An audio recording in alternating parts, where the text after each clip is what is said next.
Hi everybody and welcome back to Lost Genre Reddit Stories. This post is from the subreddit True Off My Chest and it's by user ZombieFine3427. I told my wife, no, I'm not going on family holiday with your family. I always put my wife and her family first. I moved to my wife's hometown because she wanted to be closer to hers. Now, her family and mine are total opposites. I'm an only child, she's the eldest of 3. My extended family is 4 people, including me. Hers is 30 plus. My family is introverted and doesn't drink. Hers are super extroverts and booze whenever they can. My parents are disabled, but hers are healthy. Honestly, my family is quote-unquote boring and hers is quote-unquote fun. And I've gotten used to it. And it's horrible to say, but because of being around them so much, I prefer hanging out more with her family than I do my own. Now, I always do what she wants. I'm a pushover, but happy wife, happy life, right? Even if it's something I don't want to do, I do it to make her happy. First dance at our wedding? Terrified, and I didn't want to do one. I don't like being the center of attention. She cried and I caved in. Christmas? Her family is large, so they have a big fun party on Christmas Day, and mine's small and boring, so she doesn't want to be there. Where to live? She wanted to be close to her family, so now mine's a 3-hour drive away and I hardly see them except for holidays. Well, this year it's her grandma's 70th birthday, her mom's 50th birthday, and my 30th birthday. So her family has planned a huge family holiday of 25 plus people to go away for 3 weeks to celebrate everyone's birthday.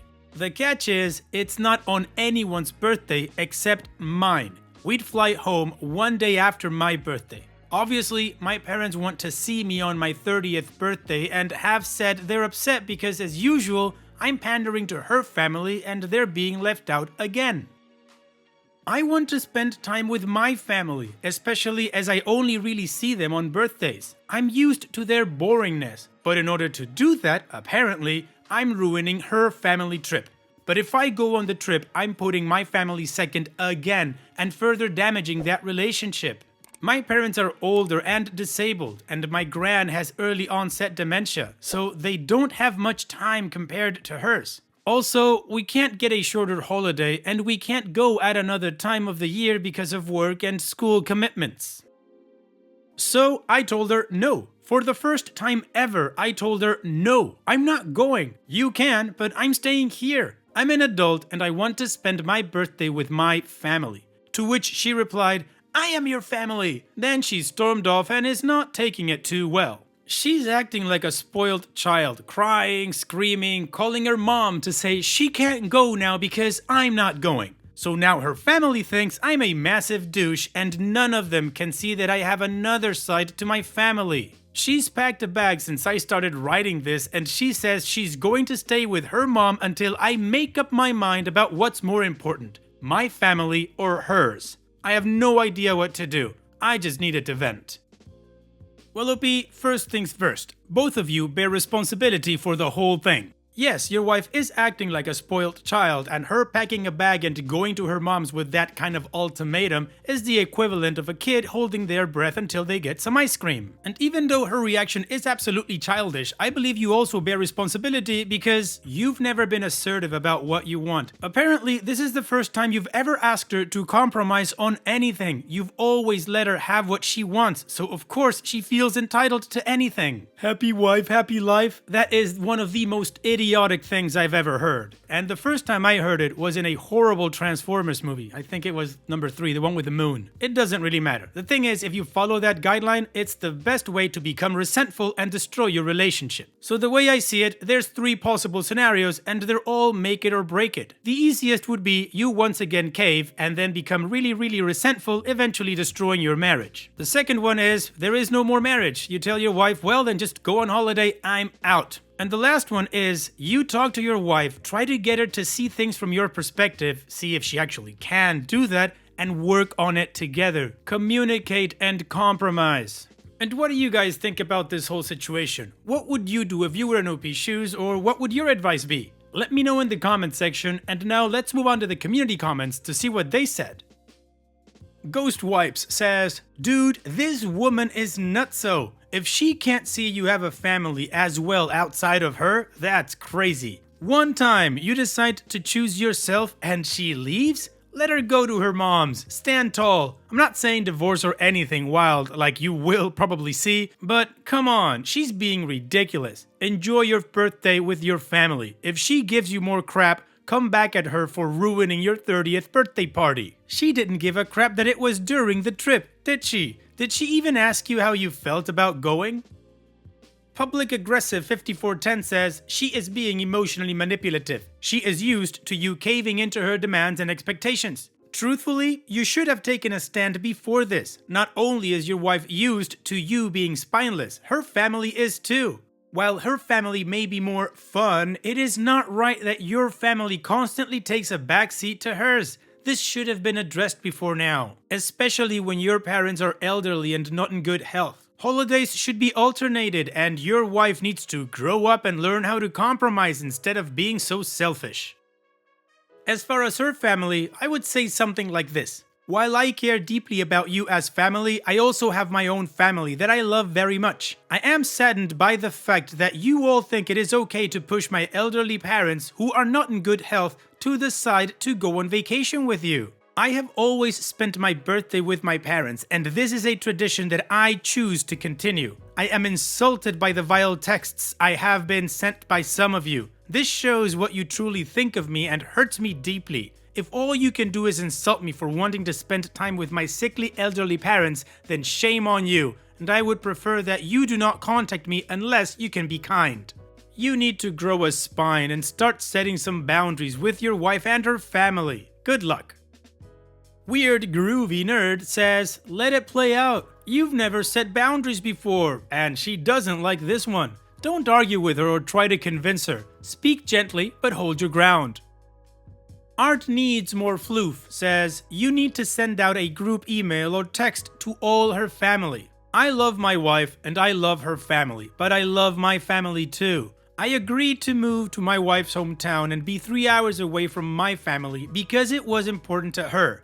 I agreed to go to her family Christmases every year because it was important to her, even though I miss my parents and they are sad they never get to spend Christmas with us. Still, my parents, my grandmother, my wife and I had the tradition of spending my birthday with my parents.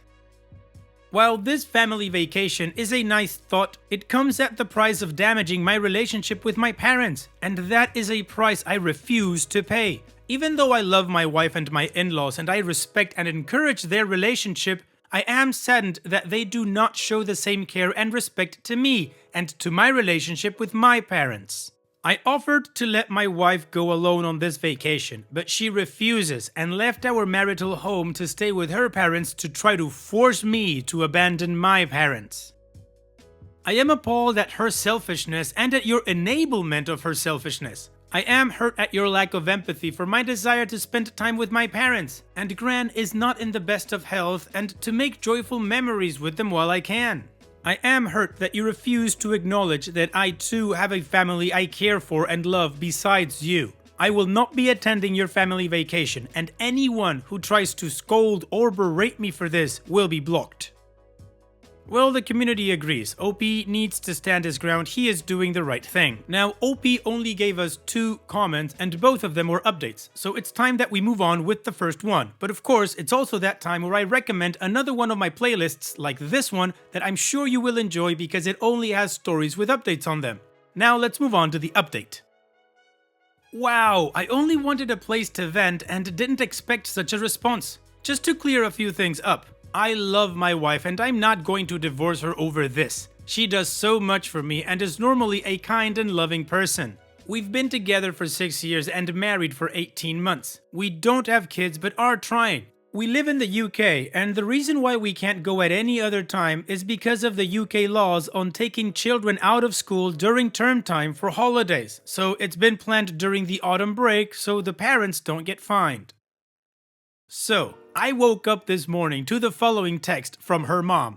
"Do you know how disappointed I am in you right now? It's not even that you're not coming away for my birthday, it's the fact that you're not supporting my daughter. You know how important family is to her. You know how much she wants to come, and you telling her to go on her own is not being supportive. You've put a full stop to it all. I don't get what your issue is. It's one thing, then another, and she can't do right for wrong in trying. Huh? It's supposed to be a lovely family holiday for my 50th. It's made me even more determined to stand my ground. I think I'm going to take the advice of user Art Needs More Floof and send her mom my reasoning. They seem to forget I have parents too. I just don't want to be hated. This holiday is 8 months away and I don't want 8 months of hate, especially since we live in such close proximity. Aw man, OP, I'm so sorry, this is just getting worse. Not only your wife is acting like a child, but you've got a self-important mother-in-law berating you because you're not supporting her daughter in abandoning your family. She sounds like such a joy. Anyways, let's move on to the final update to see what happened next and how this story ends. Last night, my wife and I went out for dinner. My idea so we could speak, and I hoped that being in a public place would make her less likely to scream and cry, etc. I told her all the advice that I had read here and showed her the text I received from her mom. She listened to everything I had to say, and I could see her physically cringe when she read her mom's text. She apologized for the way she had acted and said she hadn't even considered it from my point of view. I told her what one Redditor had said. Sorry, so many comments, I can't remember a name.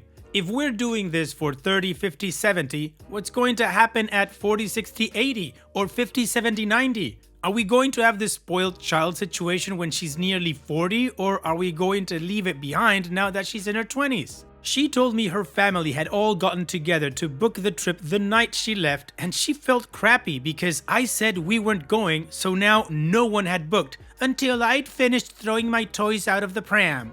I told her I didn't say we can't go. I said I wasn't going, but she could. I ignored the toys and pram comment as that pissed me off.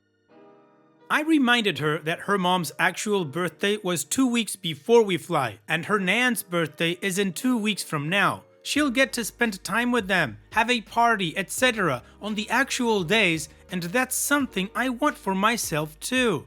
I don't want to be away from my family in a different country with 25 plus people I don't know that well on my 30th birthday. I want to do something with my family over my birthday before it's too late. My mom's health is rapidly deteriorating and she can't do much as it is. And who knows how long my grand has before this dementia really sets in. My mom's always talked about doing a Baltic cruise or seeing the Northern Lights for my grand's 80th birthday, but that's still 2 years away, and I honestly don't think in 2 years either of them will be in any fit state, so I suggested we do it for my 30th instead. My wife seemed keen and pulled up some dates. There's one that leaves 3 days before my birthday and comes back 3 days after. Perfect timing. We called my mom to ask and she sounded delighted. She herself hadn't even considered how my gran would be at 80 and thought it would be a lovely trip to make memories on. We then went to her mom's house. No apology or anything from her, but you can't win everything. To tell her together we weren't going for the 3 weeks, but my wife had found, a 1 week booking that coincided with their 3-week trip in a hotel that was just down the beach. Same chain resort, just a different building. Enough distance to have our own break, but still include the family for evening meals, etc. No one had even suggested looking at shortened dates, and I hadn't even considered it until I read so many comments saying to just come back sooner. All in all, I'm going to take this as a win. I don't think my bank balance will though. She's seen me put my foot down and mean it. I'm not going to let her have her way all the time to my own detriment. I've not caved for an easier life, and together we found a peaceful solution. My family hasn't been excluded and is so excited. My mom is like a kid at Christmas, and hers are, well, happy they can book now. And at least the a-hole son-in-law is only there for a week. Hopefully, as it's not for 8 months, they might forget. Screw the happy wife, happy life mentality. I've never heard happy spouse, happy house before I read it here, but I think I'll be using that mantra from now on. Like you all said, it's a two-way street. Give and take. Compromise. Thanks to everyone for the advice and support. Well, OP, just like you, I'm gonna call this a happy update. Communication and compromise. Fantastic solution. And also, happy spouse, happy house, way better than the idiotic alternative of happy wife, happy life. So here's wishing for you and your wife a great time on both of those trips. You surely will have fun with your family at the Baltic Sea, and hopefully you will too at the in-laws getaway. Take care, OP, and thank you for sharing.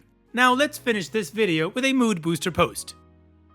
This post is from the subreddit Malicious Compliance, and it's by user Light Fairy. No one ever makes it hot enough. Okay then, you asked for it. I used to be a chef in a Mexican restaurant in a small town in Australia nearly 40 years ago. We were modestly popular and I loved working there.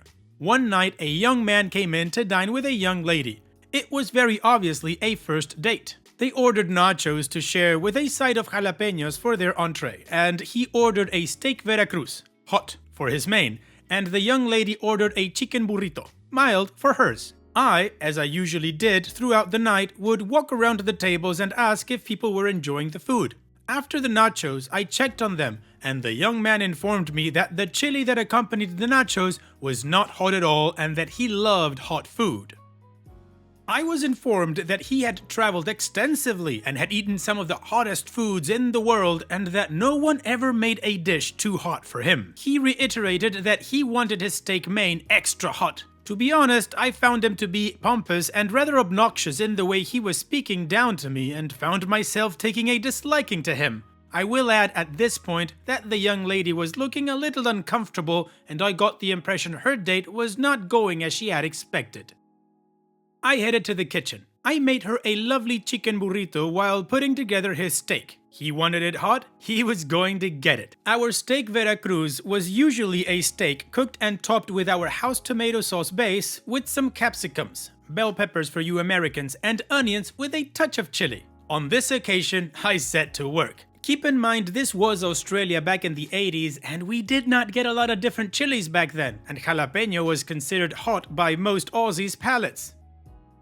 I had a few birdside chilies in the kitchen that were mainly there for the staff and the resident Mexican guitarist's meals, so I started with those. I finally diced about 10 of those with their seeds. I then started sweating off my onions and capsicums. I then threw in the chilies and then added about a tablespoon of chili powder and a tablespoon of cayenne. I soon felt the fumes hit my nose and the back of my throat and my eyes started watering. I ran to the door of the kitchen to get a breath of breathable air as the air in my tiny kitchen was rapidly becoming unbreathable.